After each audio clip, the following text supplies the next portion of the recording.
Hello, this is Julian with Coffee Reviews, and today we'll be reviewing the Guillermo Lomas Wash Processed Ecuador from Say Coffee. And there's the box right there. And Say, based out of Brooklyn, New York. And this is the second coffee from our brand new Coffee of the Month series, in which we notify you guys of coffees that we will be working on, giving you the opportunity to purchase it and try it alongside us. And the main reason we picked this coffee is the same reason that we picked the Santiago Caro, and that is the variety, as this one is the Mejorado, and that was actually my breakout variety of last year, as my number one coffee of 2022 was of the Mejorado or Típica Mejorada variety. So I'm going to do my best to review as many of these coffees as I can this year. I'm looking forward to discussing our first Mejorado coffee of 2023, as this right here is day 35. And recipe that we went with for this coffee was our standard recipe, a 16:1 water to coffee ratio brewed at 205 degrees Fahrenheit, 96 degrees Celsius. And I like this one best through the Chemex, which indicates a more medium grind, and I'm going to discuss that recipe a little bit more in depth later into this video. Now, roast profile for this coffee, as we kind of alluded to in the Santiago Caro video, Say is known for roasting very light. However, recently they've added a little bit more development to their coffee, but for the most part, it's still a very light coffee in general. I would say by most standards and metrics, this one is still a moderately light coffee in terms of that roast profile. So with that out of the way, let's go ahead and start discussing this coffee. Day 14, first impression, and right from the onset, the coffee was very reminiscent of the Pepe Hijón, which was my number one coffee of 2022, and it was what got me into the Mejorado variety. And a lot of the reason it reminded me of that coffee was the sweetness, as there was a sugary brown candy sweetness present within this coffee, and it was a little bit of a head scratcher because honestly I didn't know that the Loring was capable of producing this sort of sweetness to a coffee, and that in itself was very unique to this one, as there was an additional artificial citric component to it, and I was even picking up a slight herbal florality to the cup. So these are all characteristics that I experienced in the Pepe Hijón. So in a sense, this coffee reminded me of Pepe Hijón Light right from the start. And that was about as positive of a first impression as I could have taken away from this coffee. Very nice start. Day 17. Ran it through the V60, and it was not much different, as there was a little less of the floral aspect, but there was plenty of that brown candy sweetness yet again. So kind of losing a little bit of the depth to the cup is one of the main reasons I didn't enjoy the V60, at least on the earlier days, as much as I did the Chemex. There was a little bit of an artificial citric aspect to it in a slightly sweeter manner. So this was another great day. We were just kind of trading off two things that were present within the cup for each other. So we continue on to day 19 and ran it through the April dripper for the first time. And it was pretty in line with the previous experiences, as it came out very sweet with a slight citric component, as the most defining aspect continued to be the brown candy sweetness and a very slight herbal aspect to the cup. So I'm thinking to myself, okay, it's been a little consistent. That being said, it's kind of kept even in terms of the sweetness. That's something that I would have expected to increase with a little bit of time. But for the most part, that also continued to remain consistent. Granted, we've been adjusting brew methods, so we continued on to day 22. First asterisk, as I was sick on this day as well. Ran it through the V60 with Say's recipe, and it wasn't reaching the same heights, as it was a little less sweet and a little bit more on the herbal side of things. And that's something I kind of expected when I amped up the temperatures, because that's kind of the experience I had with Pepe Hijón when we ran it at the much higher temperatures, was getting a lot more of that kind of floral herbal aspect to the cup and a lot less of that sugary sweetness.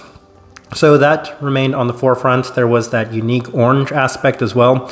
And the brown candy sweetness was a little bit more toned down, so not quite as good of an experience on this day. We continued through day 25 and ran into the Chemex with Say's recipes, and it was a little bit better of a day on this day, as the coffee continues to remain slightly Pepe Hijón light, in the sense that it has the same sort of profile, but maybe in a slightly more diluted manner. A little bit of this floral aftertaste complemented the brown candy sweetness, but for the most part, still not quite to the same heights I had experienced on some of the earlier days, and definitely not to the same extent that I'd experienced from Pepe Hijón. Day 27, back through the Chemex, and it felt like a little bit of an off day, as it was coming out a lot more tame and not quite as vibrant in the brown candy direction. Instead, it had this slight kind of generic citric attribute right on the forefront. It did open up slightly on the cool down, but for the most part, it remained pretty tame. Now, this is the inverse of my experience with Pepe, as with Pepe, it was a coffee that I was scratching my head for the longest time on, and then at some point, it just skyrocketed and became one of the sweetest cups of coffee that we'd ever reviewed on this channel. This one started out very sweet, and then it somewhat tapered off as then it became a lot more tame of a coffee and skewed a lot more in that kind of generic citric direction. This was one that was a little tricky to me because it was going in the opposite direction of what I was hoping for, and I really wasn't making too many adjustments to kind of change that. If anything, it just felt like the cup was acting this way on its own. Day 29, back through the V60, and it was a better day, as a little bit more of the sweetness was back. So I was thinking maybe this coffee is just better through the V60. Slight bit more of that artificial orange sweetness is also back in terms of the background brightness. I've heard that artificial orange sweetness described as like tang. That's something I could see. It isn't like a true orange, but rather kind of like an orange flavoring in terms of like an orange soda or something along those lines. Mostly brown candy sweet again, with a slight bit of tropical brightness, so this was a better day, but even then, the best I'd experienced of this coffee was on those earlier days. Day 32, tried it one more time through the V60, and it continues to feel like it's on the verge of reaching all of its potential. Continues to feel somewhat Pepe light. There is plenty of sweetness in the cool down. It does maintain a lot of the brown candy sweetness on the forefront, a bit of this bright citric orange aspect, kind of contrasting that in addition to the slight herbality. So here's what I wanted to say about our recipe, because I tried it one more time today and I went with the recipe that worked so successfully for Pepe Hijón, which was toning the temperatures down. And this coffee right here is brewed at 95 degrees Celsius, 203 degrees Fahrenheit, and it's the best it's been. So that's what's kind of interesting to me is whatever this weird recipe is that I lucked into the first time we found success with Pepe Hijón, it seemed to work best with this coffee as well. So this is actually the recipe I like the most. Ran it through the Chemex, that's exactly what we did with Pepe. Ran it at these lower temperatures, same concentration, and as a result, the cup, once it cools down, is the sweetest it's been.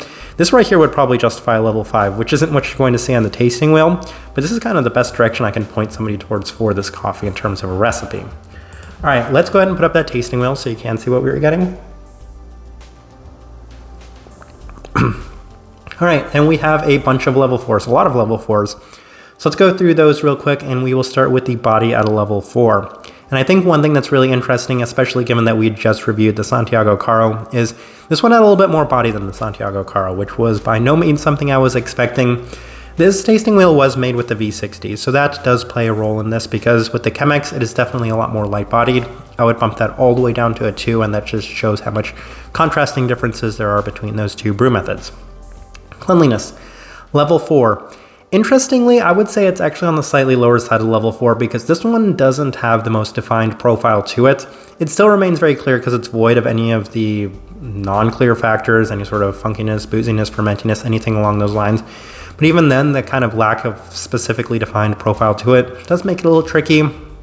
Pepe Hijón wasn't necessarily the cleanest coffee either in that sense. So level 4, slightly lower side of the level 4. Finish, level 4.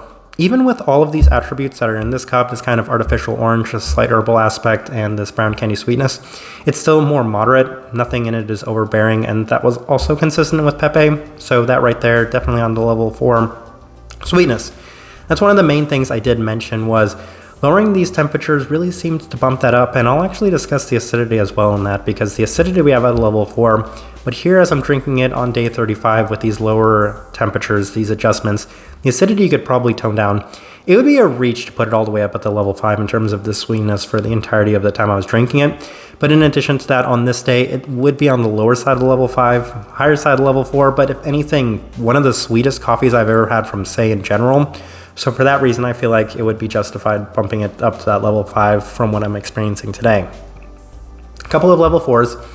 Citrus fruit, level 4. Yes, that kind of artificial orange aspect that I'm experiencing from this coffee was the second most pronounced characteristic to it, right behind that brown candy aspect. And I think that brown candy is what they have listed there as that dulce de leche. I could very much see that. It reminds me of that in a certain sense as well, but if anything, it just kind of reminded me of what I'll describe as Probat brown candy sweetness. So that right there, being something experienced through the loring, is very interesting to me for a number of reasons, and that's why the caramel is at a level 4. I would say, if anything, the most defining aspect of this coffee for me. And then we have a handful of level 3s. We'll start with the florality, level 3. Yes, I think Pepe had a little bit more of a pronounced kind of hibiscus attribute to it. This one at times feels like it's there, but once I've made these adjustments yet again, it seems to kind of strip away certain characteristics of this cup. A lot of the brightness, a lot more of the stronger orange citrus, and then in addition to that, that herbal aspect, and in its place you get a lot more sweetness, which is very much a trade-off I will happily make. So for that reason, yeah, florality level 3, but even now I would maybe pump that down a little bit. Stone fruit, level 3, I feel like that's something I experienced a lot more in terms of the V60 than in terms of the Chemex, because I'm not experiencing this a lot today. This coffee does seem to skew in one specific direction as opposed to the V60, which was maybe a little bit more complex and well-rounded of a cup. Chocolate level 3, yeah, it's a little bit more subtle, a little bit more of that milk chocolate attribute, and I can probably attribute that to it being a South American coffee. But for the most part, interestingly, this tasting wheel looks so much different. I said to myself, I'm going to try it with the Pepe Hijón recipe and see what happens, and it turned out to be the most I've enjoyed this coffee. So it very much goes against what I made for this tasting wheel, 2 very different cups of coffee based off how you adjust it, which does kind of lead to this coffee being maybe a little bit more volatile, a little bit more finicky in general. All right, so my overall thoughts and impressions of this coffee, that was kind of a sticking point for me, was just how finicky this coffee was, because I felt like it wasn't as easy to get a handle on. But truth be told, that's the exact same experience I had with Pepe. It was just in an inverse direction. So for that reason, once I got this coffee to its best, it was one of my favorite Sei coffees that I have ever reviewed. And I know some people have had mixed feelings on this one, but yet again, that's just kind of my experience with this variety, is if you can get it right, it's a truly exceptional and spectacular cup of coffee. But that being said, it feels like there's some tinkering and adjustments that you need to make quite regularly, and it's hard to unlock the full potential of these coffees in general. And it just feels like whatever this recipe is, for whatever reason, the kind of lower temperatures, the Chemex as well, really seems to accentuate that sweet characteristic that's present within this cup. So I feel like if you can get that, you probably enjoy this coffee as much as I do, because the sweetness to it is very unique. Type of person I would suggest this coffee to, it's hard. If you liked Pepe, then I feel like you'll like this coffee because it has a very similar profile to it in general. That being, of course, that brown candy sweetness, because even when I wasn't experiencing it in the most abundant manner, it still was present throughout this coffee, in addition to that orange citric aspect that was also present in there. So those are the 2 biggest, most defining characteristics, the best way I can point somebody towards for this coffee, and kind of the best way I can leave this review. I'm going to be very curious to hear what you all thought of this coffee as well, because I felt this one was a little tricky, and I've heard some feedback already that this one was a little tricky, but I'd love to know your guys' thoughts and impressions of it as well. If you're enjoying the content, give this video a like, subscribe if not already subscribed. This right here has been a review of the Guillermo Lomas Wash Process Ecuador from Sei Coffee. Thank you for watching.